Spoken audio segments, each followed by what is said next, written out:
Magandang araw mga kaibigan. Bigyan natin ng reaction opinion itong post ni Kipi Chu 5 minutes ago. Sabi niya, Secretary John Vic, bakit nandyan ka po sa boxing match kahit alam mo po na wala si Mayor Baste kasi ikaw din ang nag-approve as DILG Secretary ng travel request ni Mayor Baste nearly a month ago, approved on July 20. Impressive though. Props to you all. Ang bilis ng setup ng boxing match, complete with big TV screens pa. Sana all. Sabi ng evacuation centers. So, ito po, litrato ni Senate Secretary John Vic. Yan o. Okay. Bakit may mga ganitong usapin? Ano? Yung nabasa kong article o post ni the political blogger. Basta naikuan ko na ito. Distraction, sabi ng isang vlogger, si political vlogger ang alam ko. Distraction itong boxing match na ito para hindi mapag-usapan yung issue, yung mas malalaking issue. Unang issue yung Tantoco First Lady issue, yung nangyari sa Beverly Hills. Nasundan itong yung 19 versus 0 na tariff deal natin with the US government. Nasundan na naman itong bagyo na sabi ng bagyo baha pala. Sabi ng Pangulo, ano na ito? New normal ito, wala nating magagawa, tanggapin na lang natin. So maraming issues na ayaw nilang mapag-usapan, kaya ito isinisingit nila itong boxing match. Torre versus Baste. Unang naghamon, Mayor Baste, tinanggap ni General Torre. Nag-respond si Mayor Baste. Sabi niya, may kondisyon ka pa na charity boxing match. Dapat labanan na lang diretso. May kondisyon din ako, magpa-drug test muna. Lahat ng elected public officials. Ayun, kondisyon. Tapos, hindi ako available on Sunday dahil approve yung travel request niya. May bakasyon natin with his friends, relatives, family, somewhere. Klaro na hindi makaka-attend si Mayor Baste. Bakit nag-set up pa sila? Anyway, magbasa tayo sa mga comments.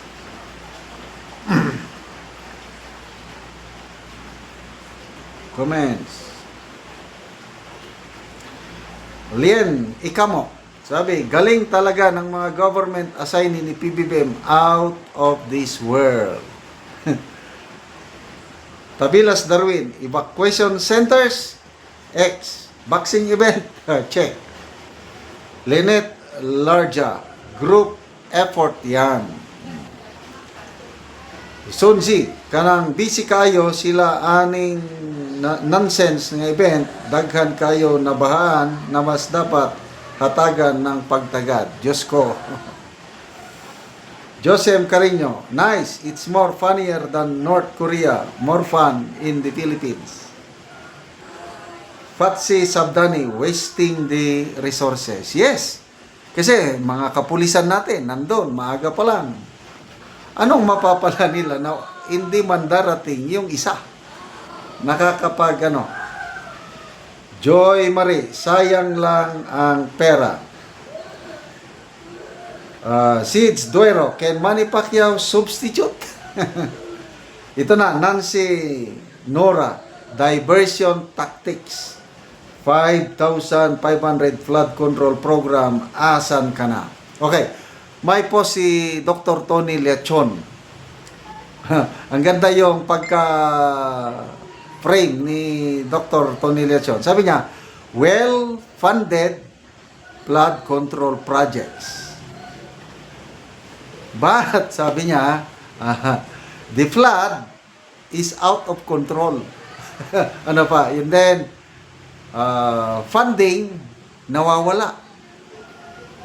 Ito na ngayon.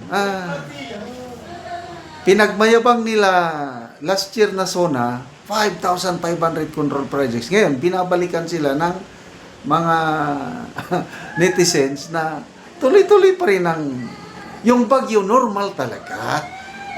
Bata pa ako, ang dami ko ng bagyong naranasan. Kailang yung baha, nung una, paminsan-minsan lang ang baha. Bakit nagkakabaha tayo? Kasi nga mahina ang ating flood control management program. Sa example, Japan, parehas lang tayo, binabagyo. May balitaan ba kayong madalas na pagbaha sa Japan? Wala, may kakaunti. Dahil maganda yung management nila ng flood. Sa atin kasi, ginagawang gatasan yung flood control projects na yan, na sabi nga ni Senator Lacson, grabing insertion sa budget, yung 2025 budget, billions of pesos ang in-insert flood control projects. Sino ba yung mga nagsabi? Senator Joel Villanueva. Halos more than 1 billion per day ang gastos natin sa flood control. Palagi pa rin tayong binabaha. So, alin ang problema? Hindi po itong klema, kasi nandyan na yung klema.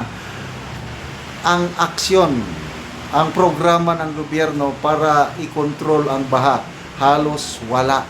Napupunta sa wala yung billions of pesos na ginagastos. Kaya ito, nababaha na ang taong bayan, sabi, normal lang yan, tanggapin nyo na lang, wala na tayong magagawa. No. Anong ipagmamalaki sa SONA? Sigurado, baka iiwasan yung baha na yan. O kaya, kung babanggitin man, may palusot. Example, na-overwhelm dahil sa climate change, normal yan, tanggapin yan. I'm sorry. Ako hindi ko matatanggap na wala akong magagawa sa pagbaha. Meron kong gusto, maraming paraan. Kung ayaw, maraming dahilan. Okay, salamat mga kaibigan sa inyong pagsubaybay sa ating channel. Nakakatulong kayo ng malaki sa tribong Talaandig ng Bukidnon dahil ang income natin sa channel na ito pantulong sa tribo. Namimigay tayo ngayon ng mga yero at pako para makapagpatayo itong Talaandig na tribo ng mas maayos na kanilang tirahan. Panoorin nyo ang video na ito. Mauna ni si Angkol ang matagaan og yero, patop na siya karon.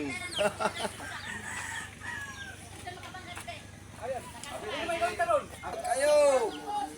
Nakatok ra gyud ko sa akong payag nakagbabalik.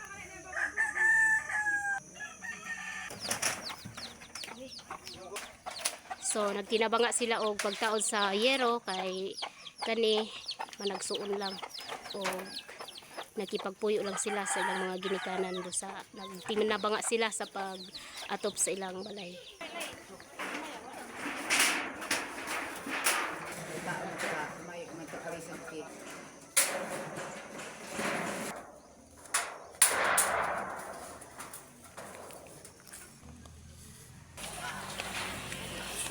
Yan ko na si iba Kapan ba? Kom, bisan sunod wala.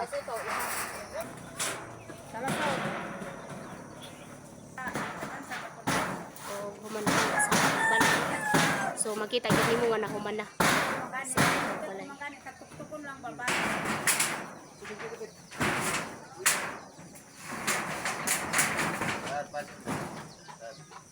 O karon ko human na gyud ang balay nga kuan unsa imong masulti ko nga natagaan ka giyero og plainsten pako.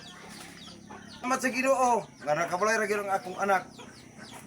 Oo, kay nakigloon lang ang Kaya imong anak. nagluon lang sila sa ako.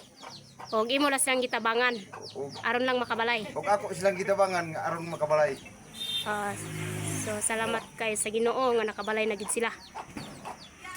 So dako kayo ang pagpasalamat ni Angkol nga nakabalay na ang iyang anak aron dili na makaluon. So salamat.